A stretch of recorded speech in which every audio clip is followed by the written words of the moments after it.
દ્વારકા મથુરામાં કૃષ્ણ શંખ વગાડે મધુરી બંચી નહીં. રોજ રાત્રે આ રાસલીલાનું ચિંતન કરો. મોટા મોટા મહાત્માઓ મહાપુરુષો કામને નાશ કરવા અને રાત્રે સ્નાન કરી અને ગોપાલજીનું પૂજન કરી અને રાસ પંચાધ્યાયનો પાઠ કરશે. આ લીલા ચિંતનીય છે, અનુકરણીય નથી. આ લીલાથી પરમાત્માને કામનો પરાભવ કરેલો. રાસલીલાનું ચિંતન કરવાથી કામનો નાશ થાય છે. કામ એ મોટા મોટા હૃદયનો રોગ છે. અહીંયા પંચાધ્યાયની કથાને વિરામ આપી સુખદેવજી મહારાજ હવે આગળની કથા સુદર્શન વિદ્યાધરની કથા કરવા માટે પ્રેરાય છે. રાસલીલા પછી સુદર્શન વિદ્યાધરની કથા આવે છે. સૌંદર્યનું અભિમાન બહુ ન કરાય. સુદર્શને પોતાના સૌંદર્યનું અભિમાન થયું. સત્કર્મ દીનતા લાવવા માટે પ્રભુને દીનતા ગમે છે. ખરેખર મનુષ્યનો દીન બનતો જ નથી ત્યાં સુધી તેને પ્રભુને ગમતો નથી. જ્યાં સુધી દીન ન બને ત્યાં સુધી ભગવાનને ગમતો નથી મનુષ્ય. ખરેખર મનુષ્ય દીન નથી બનતો. શિવરાત્રીનો પર્વ છે. નંદ બાબા અંબિકાવનની યાત્રાએ ગયા છે. બધાએ રાતના સમયે સરસ્વતીના કિનારે મુકામ કર્યો છે. બધા ગાઢ નિંદ્રામાં સૂતા છે. અંબિકાવનમાં એક અજગર રહે છે. તે સુતેલા નંદ બાબાને ગળવા લાગે ત્યાં કૃષ્ણના કેવળ શરણ સ્પર્શથી અજગર મરી જાય છે અને તેમાંથી એક મહાદેવ પુરુષ બહાર નીકળે છે. પરમાત્મા જાણવા હોવા છતાં તે પૂછે છે તું કોણ છે? તે પુરુષ કહે છે કે હું પૂર્વ સુદર્શન નામનો વિદ્યાધર હતો. હું બહુ સુંદર હતો. મને મારા રૂપનું ખૂબ અભિમાન હતું. કોઈને કદરૂપા જોઈને હું હસતો. એકવાર મેં કાળા કુબડા ઋષિને જોયા. તેમનું નામ અંગીરા ઋષિ હતું. તેમને જોઈને મને હસવું આવ્યું. હસ્યો એટલે એમણે મને શાપ આપ્યો, તું મારી આકૃતિ જોઈને હસે છે તેથી તું અજગર થા. શરીર સુંદર મેં એવો વિચાર કરશો નહીં. શરીરમાં કાંઈ સુંદર છે જ નહીં.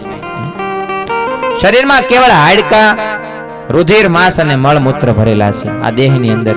આમાં સુંદર શું છે? માટે કોઈની આકૃતિને જોઈને હસશો નહીં. સાંભળીને ચિંતન કરવું એ પાપ છે. સંસારમાં સૌંદર્યનું ચિંતન કરવાથી મન ચંચળ બને છે.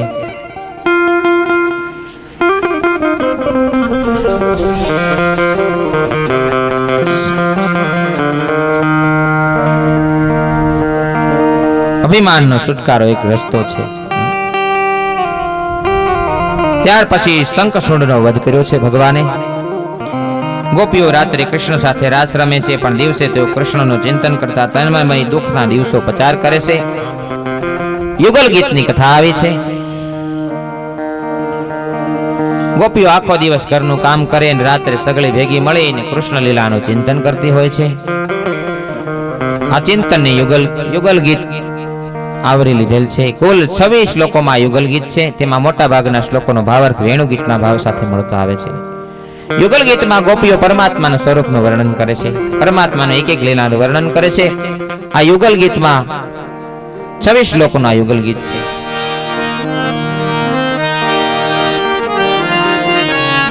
યુગલ ગીતની કથા પછી અક્રૂરજી મથુરામાં આગમન છે તેની પ્રતિગમનની કથા આવે છે. એક વખત નારદજી કંચરાજાને ઘેરે ગયા છે. કંચ કહે છે આ વસુદેવ તારી સાથે દગો કર્યો છે, કપટ કર્યો, તું ભોળો છે. તને ખબર નથી ગોકુળમાં નંદ બાબાનો પુત્ર કન્યો છે તે વસુદેવ દેવકીનો 8મો પુત્ર છે.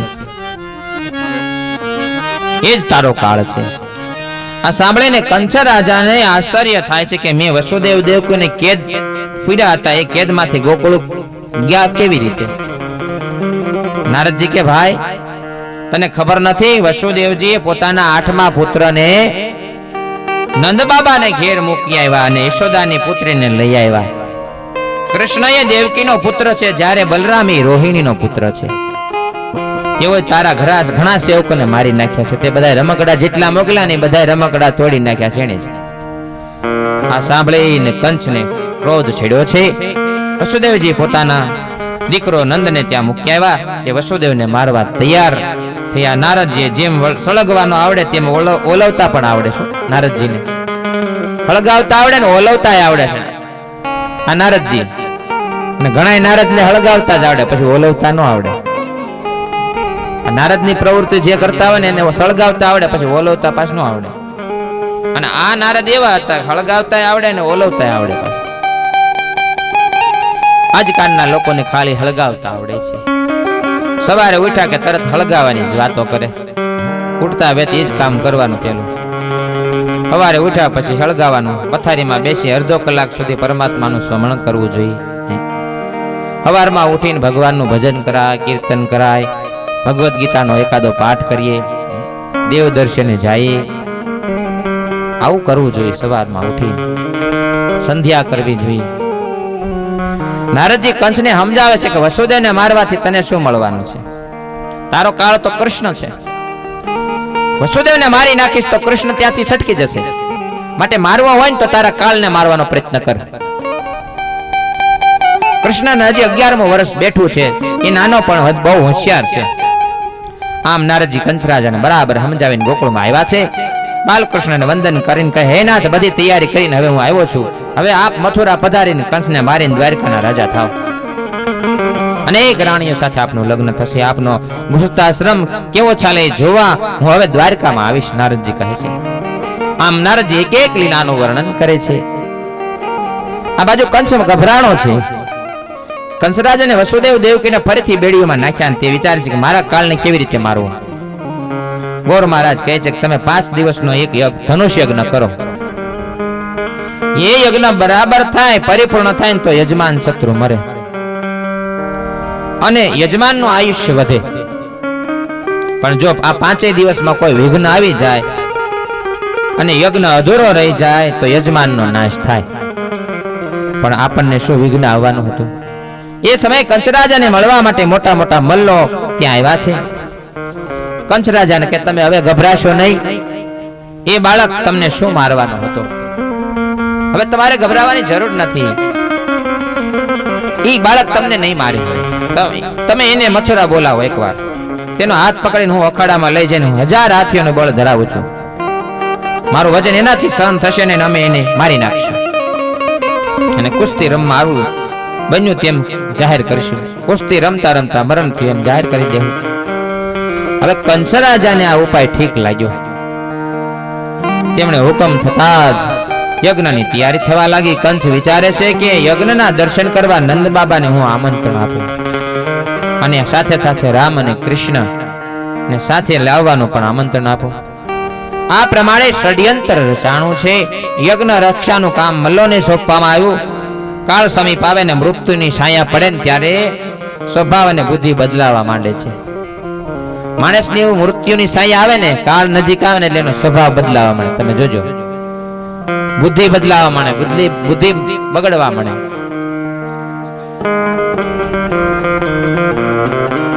કંસ વિચારે છે કે રામ કૃષ્ણને આમંત્રણ આપવા કોને મોકલું? તેમને વયોવૃદ્ધ અક્રૂર યાદ આવ્યા છે. ક્રૂર નથી તે અક્રૂર છે. જે ક્રૂર નથી એનું નામ અક્રૂર. જે ક્રૂર છે તે બાલકૃષ્ણને લાવી શકે નહીં. અક્રૂરને બોલાવ્યા છે. કંસ અક્રૂરજીને ઘેરે ગયા છે અને કહે, કાકા, મારું એક ખાસ કામ તમારે કરવાનું છે. હમણાં નારદજી આવ્યા હતા. એમણે મને કહ્યું કે વાસુદેવ તારી સાથે દગો કર્યો છે અને નંદ બાબા ગોકુળમાં જઈને કનૈયો કહે છે ને એ જ તારો કાળ છે. હું પણ તેને કપટ કરીને મારી નાખીશ. મારે કનૈયાને મારવા માટે યજ્ઞ કરવો છે અને એ આ યજ્ઞમાં નંદ બાબાને રામકૃષ્ણ સાથે લાવવાનું આમંત્રણ આપવા તમારે જવાનું છે, અક્રૂરજીને કહે છે. નંદ બાબાને ખાતરી થાય છે કે રાજાનો પ્રેમ એટલો બધો મારા આમંત્રણ ઉપર છે. સોનાનો રથ મોકલો ને નંદજી ભલે ગામડામાં બેસી ગાડામાં ભલે બેસીને આવે પણ બાળકોને રથમાં બેસાડીને તમે લઈ આવો. પછી હાથી તેમને પગ તળે કચડી નાખશે ને મારા મલો એમને મારશે. આ કાળને મારવા માટે કપટનું આયોજન કર્યું છે. આટલું મોટું રાજ છે, સુંદર રાણીઓ છે, છતાં સુખ ભોગવી શકતો નથી. મન કાળથી બહુ બીક લાગે છે. મારો કાળ મરી જશે પણ હું સુખ ભોગવીશ. પછી કંચ કાકાને પૂછે, કાકા મેં આ જે વિચાર કર્યો એ બરોબર તો છે ને?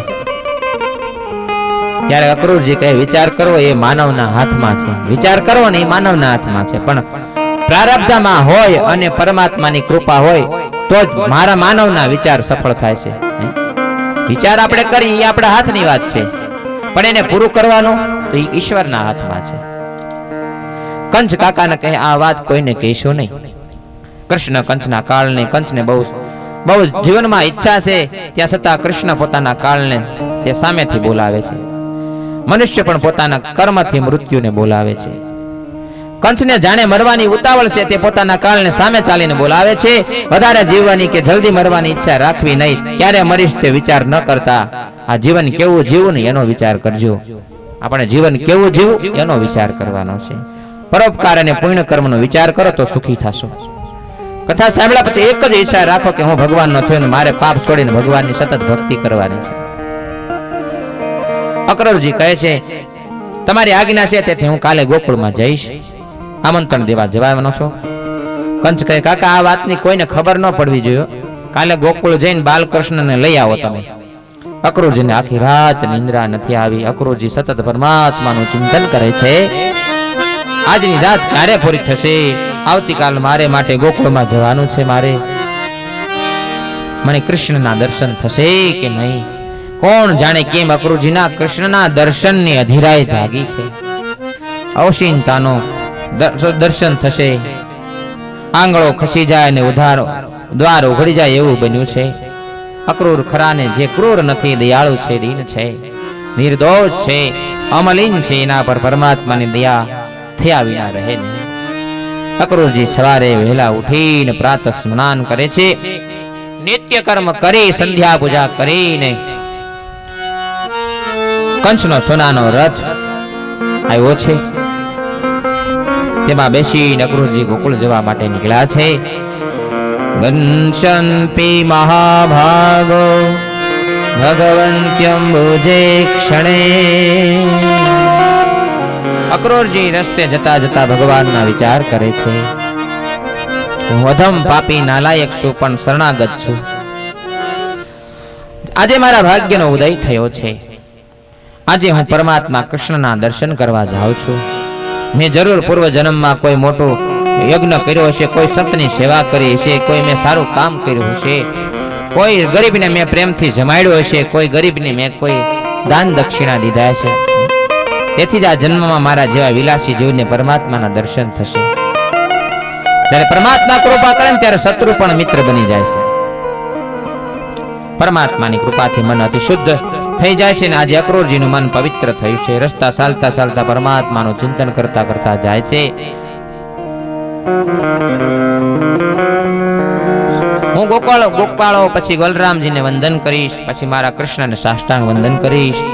આવા વિચારો કરી કરતા કરતા અક્રૂરજી રસ્તામાં ચાલ્યા જાય છે. અક્રૂરજી રસ્તામાં છે પણ પરમાત્માના વિચારોમાં એવા તન્મય થઈ ગયા છે કે તેઓ મનથી ગોકુળમાં પહોંચી ગયા છે. બાલકૃષ્ણના દર્શન કર્યા. આજે કનૈયાને પીળું પીતાંબર પહેર્યું છે, દાઉ ભૈયાએ લીલું પીતાંબર પહેર્યું છે.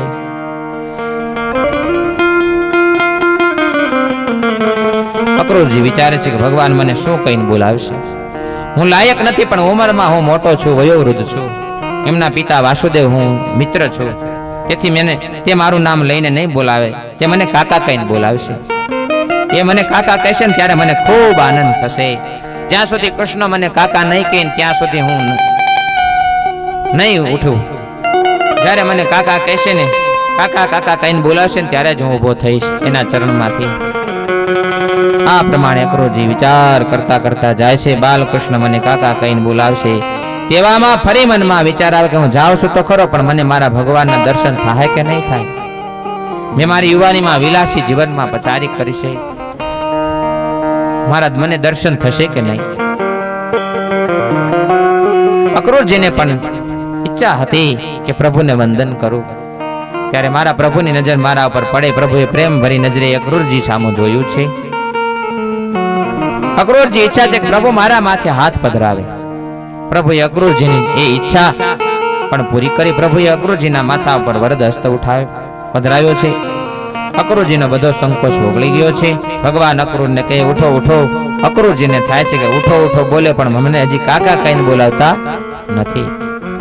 હું કૃષ્ણને મને કાકા કહીને નહીં બોલાવે ને મેં બહુ જ પાપ કર્યા છે. મારા જેવા પાપી કાકા કહેતા તેમને સંકોચ થતો હશે, પણ ઘણા વર્ષોથી મેં પાપ કરવાનું છોડી દઈ અને કૃષ્ણ નું ધ્યાન ધરું છું, સેવા કરું છું. ભગવાને અક્રૂરનો હૃદયનો ભાવ જાણ્યો છે. પ્રભુ વિચારે કે જો અક્રૂર રાજી થતો હોય તો તેને કાકા કહેવા મને શું વાંધો છે, મારું હું જાય છે એમાં. જીવ જે ભાવથી ભજે તે સંબંધે તેમને હું ભજું છું. કનૈયો અક્રૂરને માથે હાથ પધરાવીને કહે છે, હે કાકા ઉઠો. પછી અક્રૂરજીને આ બાથમાં લઈને ભેટી પડે છે, ભગવાન મારો જીવ મારી સન્મુખ આવ્યો છે. જીવ પરમાત્માને શરણે આવે ને ત્યારે પરમાત્મા એને આલિંગન આપે છે. અક્રૂરના સર્વ સંકલ્પોનો શ્રી કૃષ્ણે પૂરા કર્યા છે. પરમાત્મા હંમેશા શુભ સંકલ્પો પૂરા કરે છે બધાના. સત્યનારાયણ કથામાં કઠિયારાએ સત્યનારાયણનું વ્રત કરવાનો નિશ્ચય કર્યો, તેને પ્રસુર ધન મળ્યું. શુભ વિચારો હંમેશા ફળે છે, સારા વિચારો હંમેશા ફળે છે. કનૈયો અક્રૂર કાકાનો હાથ પકડીને ઘેરે લાવ્યા છે. નંદ બાબા અક્રૂરજીનું સ્વાગત કરે છે. સ્નાન અને ભોજન બાદ પથારીમાં બેઠા છે ત્યારે નંદ બાબા કુશળ સમાચાર પૂછે છે. અક્રૂરજી કહે, બાબા બધા મજામાં તો છે ને? તમને બધા બહુ યાદ કરે છે. નંદ બાબા અક્રૂરને પૂછે, તમારા આવવાનું કારણ કહો, તમે શા કારણે આવ્યા છે એનું કારણ જણાવો. અક્રૂરજી કે, કંસ એક મોટો યજ્ઞ કરે છે, ધનુષ્ય યજ્ઞ. યજ્ઞમાં દર્શન માટે હું ખાસ તમને આમંત્રણ આપવા આવ્યો છું. કંસ રાજાએ મને આજ્ઞા થઈ છે કે નંદ બાબા અને રામકૃષ્ણને સાથે લઈને યજ્ઞના દર્શન કરવા માટે મથુરા આવે. કનૈયો 11 વર્ષનો થઈ ગયો છે, છતાં હજી એકવાર પણ મથુરામાં આવ્યો નથી. તેથી કંસ રાજાની અને બધાની એવી ઈચ્છા છે કે તમે બધા યજ્ઞમાં દર્શન કરવા મથુરામાં પધારો. કંસ રાજાએ તો કનૈયા માટે પોતાના સોનાનો રથ મોકલ્યો છે. નંદ બાબા બહુ ભોળા છે. ભોળા માણસો જગતમાં કોઈ ઠેકાણે સળ કપટ દેખાતું નથી. ભોળો માણસ હોય ને એને ક્યાંય સળ કપટ ન દેખાય, એ ભોળવાઈ જાય. નંદ બાબા આજે બહુ રાજી થયા છે, કેમ કે એક ભૂદેવે લાલાના જન્માક્ષર જોઈને કહેલ કે કનૈયાને 11મો વર્ષ બેસશે ને પછી તમારે ઘેર કોઈ વાહન લઈને આવશે. પછી કનૈયાને ગાયોનો પાછળ ઉગાડા પગે ફરવું નહીં પડે. એ રાજા થશે એવો યોગ છે, એ સાસુ ઠરે છે આજે.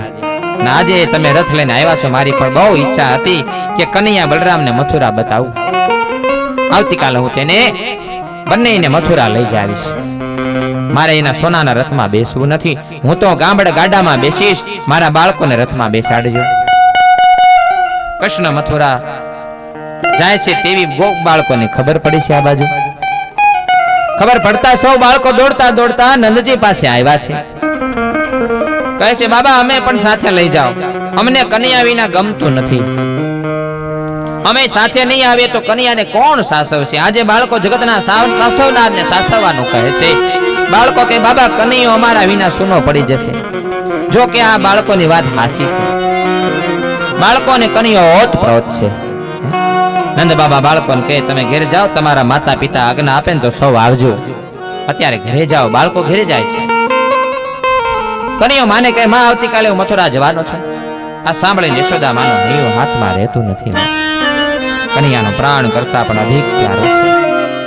નંદ બાબાને કહે છે, બાબા આ રથ જોઈ તમે ભૂલા પડશો નહીં. કંચ કપટી છે, એની દાનત પણ હારી નથી. મને છેલ્લા 2-3 દિવસથી ખરાબ સપના આવે છે. હું વિચારતી હતી કે મને આવા સપના કેમ દેખાય છે. હું તમને કહું છું કે તમે અક્રૂર સાથે વાતો કરો છો. અક્રૂર મને કાળ જેવો દેખાય છે. તે ભલે તમને સારો લાગે પણ મને તો ક્રૂર જેવો લાગે છે. મારો કનૈયો મથુરા નહીં જાય, એના વગર તો આ ગોકુળ ઉજળ થઈ જશે. કનૈયા વિના ગાયો ખડ ખાતી નથી, પાણી પીતી નથી. તમે તો બહુ ઈચ્છા હોય તો બલરામને સાથે લઈ જાઓ, કનૈયાની નહીં. મથુરામાં મારા કનૈયાની સંભાળ કોણ રાખશે? મારો લાલો ખૂબ શરમાળ છે. તેનો એવો શરમાળ છે કે જમતી વખતે પણ કાંઈ માંગતો નથી. હું એને કોળીઓ કરી મોંમાં મૂકું છું ત્યારે એ ખાય છે. મથુરામાં આવી રીતે મારા લાલાને કોણ ખવડાવશે? મારા લાલાને કોણ ન્યા સાસવશે? મેં જાણ્યું છે કે મથુરાની સ્ત્રીઓ જાદુ જાણે છે. મારો કનૈયો અતિ સુંદર છે, એને કોઈની નજર ન લાગે. મથુરા ગયા પછી કોઈ સ્ત્રી મારા કનૈયા ઉપર જાદુ કરી નાખે તો એને હું પાછો નહીં આવે. એ મને પ્રાણ કરતા પણ પ્યારો લાગે છે. એ તો મારો આધાર છે. વૃદ્ધાસ્થામાં એ મારો આંખ છે. મારી આંખ દૂર ન કરો. મને કનૈયાને હું નહીં જવા દઉં. કનૈયો હટ કરે તો પણ મારે એને મોકલવો નથી. નંદ બાબા યશોદાને સમજાવે છે. હવે કનૈયો 11 વર્ષનો થયો છે. એને તું કેટલા વર્ષ સુધી ઘરમાં રાખીશ? હવે એને બહારથી દુનિયાનું પણ જ્ઞાન થયું જોઈએ. મારે એને જલ્દી ગોકુળમાં રાજા બનાવવો છે. કંચ મોટો રાજા છે અને એમની સાથે કન્યાની ઓળખાણ થશે. કંચ લેવા માટે રથ મોકલ્યો છે કંચે. કન્યાને જો મોકલી નહીં તો કંચ રાજાને ખોટું લાગે છે. રાતે બધાને નિંદ્રા આવે છે પણ યશોદામાં જાગે છે. યશોદામાં કન્યાને પથારીમાં સુવડાવીને પાસે બેઠા છે. વારંવાર પીઠ થાબડે, પછી માથે હાથ ફેરવે છે. તેમને બિલકુલ ચેન પડતું નથી. આજે કન્યો મારી પથારીમાં છે, આવતીકાલે નહીં હોય. એના વિયોગમાં હું કેમ જીવી શકીશ? મથુરામાં ગયા પછી શું થશે?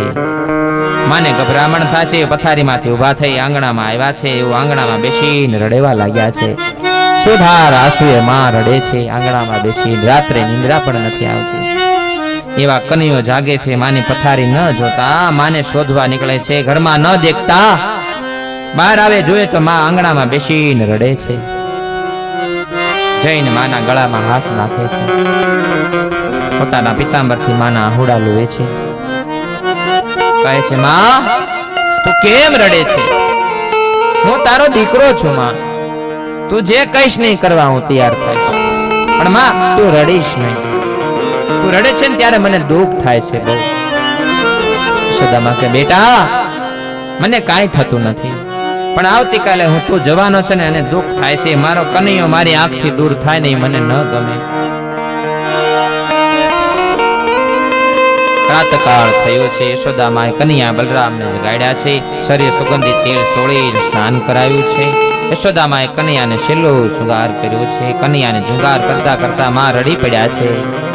યશોદામાનો પ્રેમ જોઈને કન્યાની આંખમાં પણ આહુડાની ધારું થવા લાગી છે.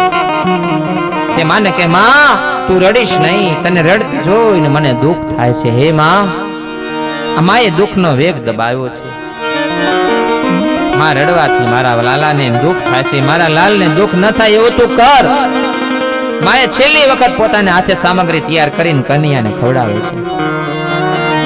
ભોજન પછી અક્રૂરજી આંગણામાં રથ તૈયાર કરીને ઊભા છે. હવે આ બાજુ ગોપીઓને આ વાતની ખબર પડી છે. એટલે તેઓ દોડતી આવે છે. ગોપીઓના મંડળમાં રાધિકાજી છે. 9 વર્ષના છે. સાદો શૃંગાર છે. મુખ પર દિવ્ય તેજ છે. હજુ સુધી રાધાજીને કોઈ દિવસ કૃષ્ણનો વિયોગ થયો નથી.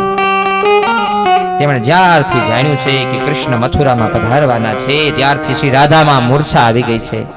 તેઓ મૂર્છામાં પણ હે કૃષ્ણ મારો આ ત્યાગ ન કરો, અમને છોડીને તમે જશો નહીં તેવું બોલે છે. કેટલીક ગોપીઓ રાધાજીને સેવામાં છે, એમને છોડીને જશો નહીં તેવું બોલે છે. બીજી કેટલીક ગોપીઓ રથને ઘેરીને બેઠી છે. રથની ફરતી ગોપીઓ ઊભી રહી ગઈ છે. અક્રૂરજીની સાથે વાતો કરે છે. અક્રૂરજી તમે કેવામાં છો? તમે અમારા કન્યાને લેવા આવ્યા છો? પણ જ્યાં શ્યામ સુંદર વિના અમે જીવી નહીં શકીએ. હે અક્રૂરજી, અમારા કૃષ્ણ વિના જીવી નહીં શકીએ. અમે કેમ જીવશું? અક્રૂરજી, અમે તમને ખરું કહીએ છીએ, કનૈયાના દર્શન વગર આ ગાયો છે ને ઘાસ ખાતી નથી, પાણી પીતી નથી. તમે એના ગાયોના નિહાપા લ્યો છો. તમે અક્રૂરજી, તમે અમારી પર દયા નથી આવતી નથી તમને દયા. તારા શરણમાં વંદન કરું છું. કહીશ તારે ઘરે આવીને હું તારામાં હલકામાં હલકું કામ કરીશ. હે અક્રૂર, તારા ઘરે હું આવીને હલકામાં હલકું કામ કરીશ, પણ તું અમારા શ્યામ સુંદરને લઈ જા. અમારો વિયોગ કરાય માં.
વિના સુર સુર લાગે.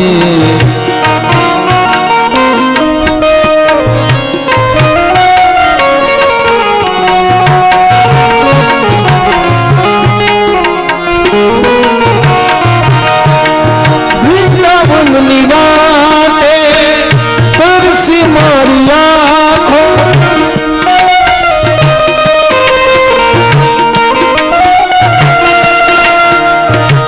રાધા તારી યાદ મને કાનજી લાગે. રાધા હું પુકારું પૂરી વાર પ્રેમ, મને મારી રાધા વિના સુર સુર લાગે. આવો અદ્ભુત ગોપીઓનો પ્રેમ જોઈને અક્રૂરજીને કાંઈ પૂછતું નથી. ધરતીમાં નજર નાખી છે, બે હાથ જોડ્યા છે. યશોદામાં કૃષ્ણ બલરામને ભોજન કરાવે. ભોજન થયા બાદ કૃષ્ણ બહાર આવ્યા છે. રાધાજી મૂર્છામાં પડ્યા છે. કૃષ્ણ રાધાજીને માથે હાથ પ્રસરાવ્યો. રાધાજીને કાનમાં કહે છે કે શ્રી રાધે, તું અને હું આપણે બંને એક જ છીએ. રાધા એ કૃષ્ણ અને કૃષ્ણ એ જ રાધા છે. આ તો લીલા કરવા માટે બે શરીર આપણે ધારણ કર્યા છે. આજ સુધી હું રાધાજીને રાજી કરવા માટે વાંસળી વગાડતો હતો. હું ગોપીઓને રાજી કરવા માટે નાચતો હતો. હવે હું જગતને નચાવા જાઉં છું. કનૈયો તો ગોપીઓની પાસે જ નાચે, બીજા પાસે ન નાચે. શ્રી રાધાજી જગતમાં પાપ વધુ છે. રાધા, દેશ દુખી થયો છે. આ દેશના સુખી કરવા માટે, પૃથ્વીનો ભાર ઉતારવા માટે અને ધર્મની સ્થાપના કરવા માટે હું મથુરા જાઉં છું. હું જાઉં છું, પણ મારા પ્રાણ તમારી પાસે રાખીને જાઉં છું. મારા પ્રાણનું રક્ષણ કરવા માટે તમે મારા પ્રાણને સાચવીને રાખજો.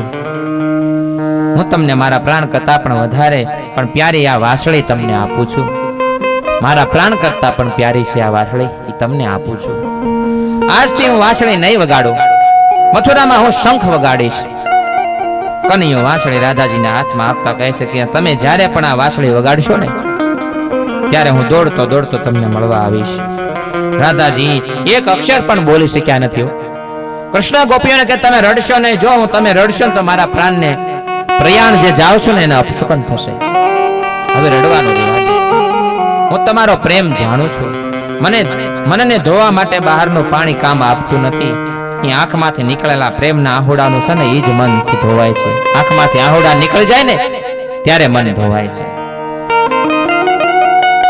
નાથ, મારે ત્યાં 2 મિનિટ પણ આવજો. અક્રૂરજીને જવાની આજ્ઞા માંગી ત્યારે એક ગોપી ભગવાનને મનાવે છે. એના મારો એક નિયમ છે, જ્યાં સુધી હું તમારા દર્શન કરતી નથી ત્યાં સુધી હું પાણી પણ પીતી નથી. બીજી ગોપી કહે કે મારો નિયમ છે કે સાયંકાળે મારા ભગવાન કૃષ્ણને હું તિલક ન કરું ત્યાં સુધી હું આરતી નથી ઉતારતી. છેલ્લે કૃષ્ણ બલરામ નંદજી સાથે રથમાં બિરાજે છે અને રથ ચાલવા લાગે છે. અક્રૂરજી રથને લઈને નીકળ્યા છે.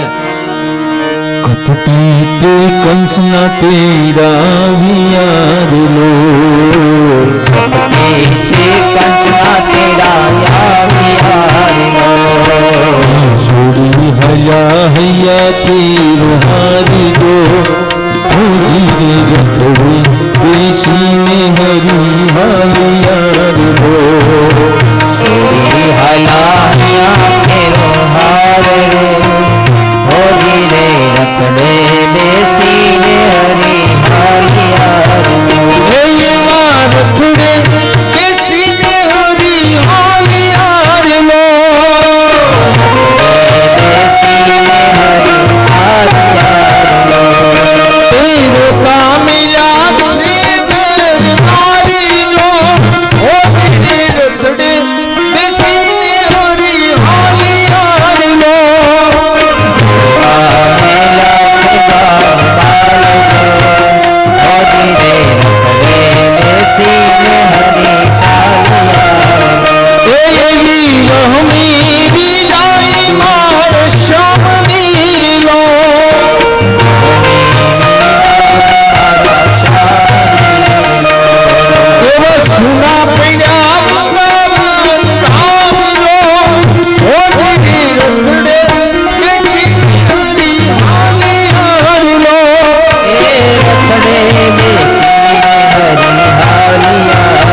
એકલો ઓ ધીરે રથડે બેસીને હરી ચાલ્યા રે. ભગવાન દ્વારકાનાથ બલરામજી દ્વારકાનાથ થવા જવા જઈ રહ્યા છે. મથુરાનાથ કૃષ્ણ અને બલરામ રથમાં બેસીને જઈ રહ્યા છે. આટલું દ્રશ્ય કરુણ છે. અક્રોજી પણ રડવા લાગે છે. બધાની ધીરજ તૂટી ગઈ છે. પહાડ પીગળી જાય તેવું એવું રુદન છે. જેના મન કૃષ્ણે કબજે કરેલા એની ગોપીઓ પણ છે એ સ્વતંત્ર એવું એમના મનનું અસ્તિત્વ નથી. સુંદર આવું કરુણ દ્રશ્ય જોઈને અક્રોજી પણ રડવા લાગ્યા છે. કૃષ્ણ અક્રોજી સામે જોઈને વિચારો કરે છે, હવે રથ હલાવો. અક્રૂર રથ હલાવ્યો ત્યારે એક ગોપી બહુ વ્યાકુળ થઈ ગઈ. અક્રૂર અક્રૂર તું મને કનૈયાના દર્શન કરવા દે. મેં કોઈ દિવસ દર્શન કર્યા નથી. અક્રૂરને આશ્ચર્ય થયું કે આ લોકોને પ્રેમ કેવો છે. રથ તરફ જોઈને ગાયો પણ ભાંભા ભાંભા કરવા લાગી છે. ગાવો પણ ભાંભરવા લાગી છે, રડવા લાગી છે. કેટલીક ગોપીઓને મૂર્છા આવી ગઈ છે તો કેટલીક ગોપીઓ રથ પકડવા માટે દોડવા લાગી છે. કનૈયો અક્રૂરને કે આ ગોપીઓનો પ્રેમ એવો છે ને તે મને નહીં જવા દે. અક્રૂરજી તમે જલ્દી રથ ચલાવો, હવે તમારે જલ્દી ચલાવો. અત્યાર સુધી યશોદામાં ધીરજ રાખીને ત્યાં ઊભા છે, પરંતુ કનૈયાના રથનો જતા જોઈને એમનું હૈયું પણ ધૈર્ય રહ્યું નહીં. તેમની લોકલજ્જાનું ભાન રહ્યું નહીં અને રથની પાછળ દોડવા લાગ્યા છે. યશોદામાં પાસે દોડતા આવે. યશોદામાં કૃષ્ણને અવારણા લઈને કે બેટા તું મારી આંખથી દૂર ન જાય એવી મારી ઈચ્છા હતી. તને ખુશ જોવા માટે મેં હંમેશા પ્રયત્નો કર્યા છે. મથુરા જવાની ઈચ્છા થઈ એટલે હું તને ના પાડતી નથી, પણ મથુરા જાય છે અને મને ઘણું દુઃખ થાય છે. પરંતુ તારું સુખ એ જ મારું સુખ છે. મારો લાલો એ લાલો છે. યાદ કરીને સૌ કોઈ રડે, હું પણ તને યાદ કરીને રડીશ. જા બેટા, રડવાના અતિ સુખ છે. પણ યશોદામાં કનૈયાને કહે છે, એક ખાનગી વાત તને કરવા આવી છું. લોકો વાતો કરે હું તારી માં નથી, તારી ખરી માં તો દેવકી છે. તું દેવકીનો છે, મારો નથી. હું તો તારી માં ભાવ છું.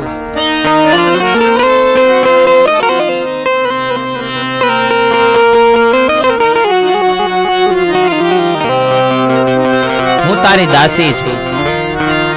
હું તો એટલું જાણું છું કે તે મને પ્રેમ કરીને મોટો કર્યો છે. હું એક જ ઈચ્છા રાખતી હતી કે મારા લાલાને કદી ઓછું ન લાગે.